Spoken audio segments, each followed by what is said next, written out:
મહાત્મા ગાંધી એક વિસ્તૃત વિષય છે.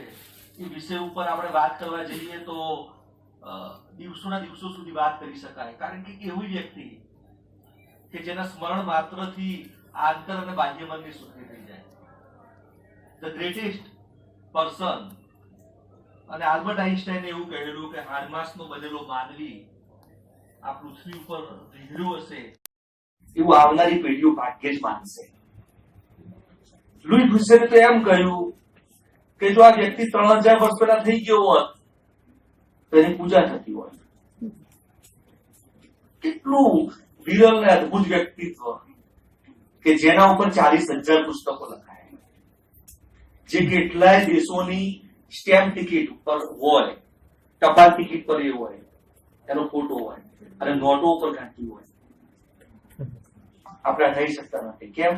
એનું કામ એટલું બધું છે, કર્મ એટલું બધું છે. એવો કોઈ વિષય નહીં, એવો એક પણ વિષય નહીં કે જેની અંદર ખેડાણ ન કર્યું હોય. કૃષિની વાત કરો તો ગાંધી જે વાત કરી હોય એ વાત બીજા આજના કૃષિ વૈજ્ઞાનિકો કરતા હોય એના કરતા પણ આગળ હોય. શિક્ષણની વાત હોય તો આખી બુનિયાદી વિચારધારા જેને આપી દીધી. અને સાહિત્યની અંદર તો આખો ગાંધી યુગ આવ્યો કે કોશીઓ પણ સમજી શકે એવી સરળ ભાષાની અંદર એને લખાણ લખવાનું શરૂ કર્યું. શરૂઆતમાં બધા પંડિતો એના લખાણને મતલબ કખાણ્યું, પણ પછી પાછળથી આખો ગાંધી યુગ જ થયો.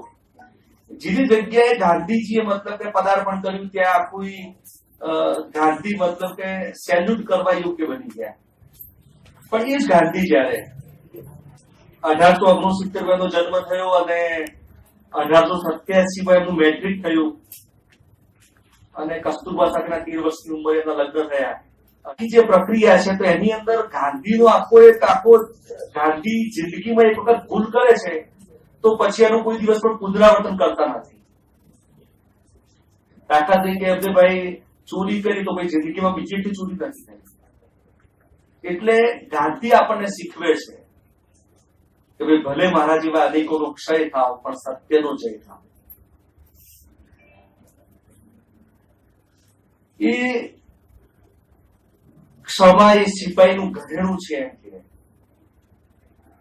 અને હરિજનો વિશે ભાષણ આપવા માટે જગ્યાએ જાય તો સભાની અંદર પૂછે કે ભાઈ કોઈ હરિજન ભાઈ આવ્યા છે?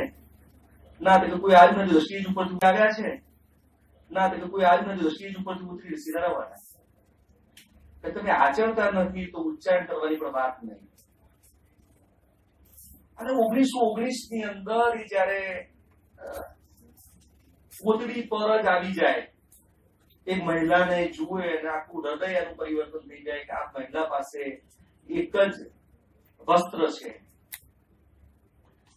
અને એટલી બધી ચોકસાઈ કરે કે ફૂલચંદભાઈ એમની પાસે રજા લેવા જાય તો ફૂલચંદભાઈને એટલી બધી ચોખવટ સ્પષ્ટતા કરે કે ફૂલચંદભાઈ ક્યારે પાછા આવશો? શનિવારે કે રવિવારે? એટલે ફૂલચંદભાઈ એમ કે હું શનિવારે બપોરે પાછો આવીશ તો જ રજા આપે. અને દીનબંધુને ભૂલકણાપણાનું ભથ્થું આપે.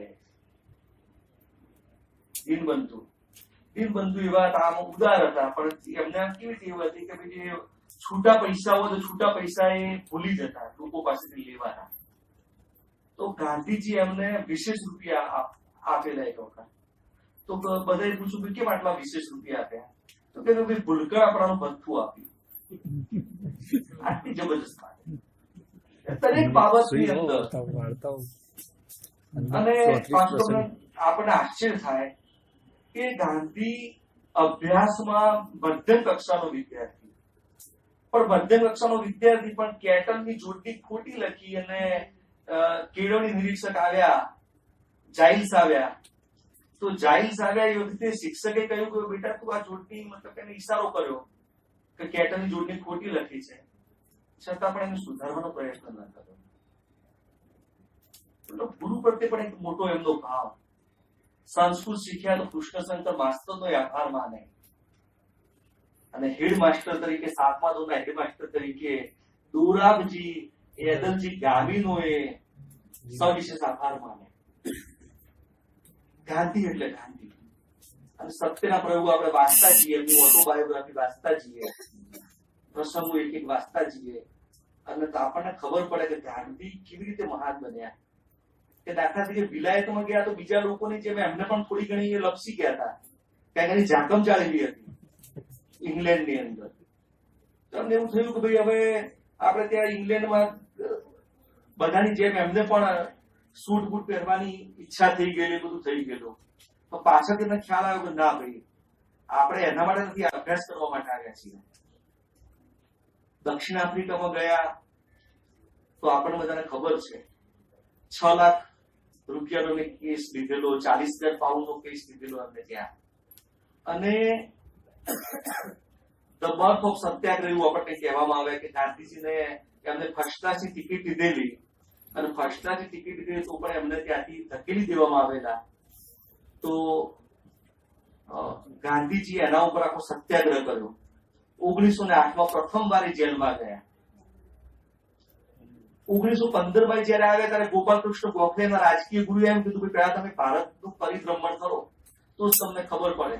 અને ભારતનું પરિભ્રમણ કરવાથી એક મહાન આત્મા, મહાપુરુષ, એને આખું જયારે ભારતનું પરિભ્રમણ કર્યું ત્યારે આખું 1915 ની અંદર એક મહાપુરુષનો જન્મ થયો. અને એ વ્યક્તિએ તબક્કાવાર પ્રયત્નો કરીને 1919 નો રોલેટ એક્ટ, 1920 નું અસહકાર આંદોલન, એ જ રીતે બારડોલી સત્યાગ્રહ, ખેડા સત્યાગ્રહ, અને આ બધું કરતા કરતા દાંડી કૂચ અને કાગડા પુત્રના મોતે મરીશ પણ સ્વરાજ્ય લીધા વિના પાછો નહીં ફરવું, આવી 12મી માર્ચ 1930 ના દિવસે એમને પ્રતિજ્ઞા લીધેલી. અને એ રીતે આખું એમને બ્રિટિશ સામે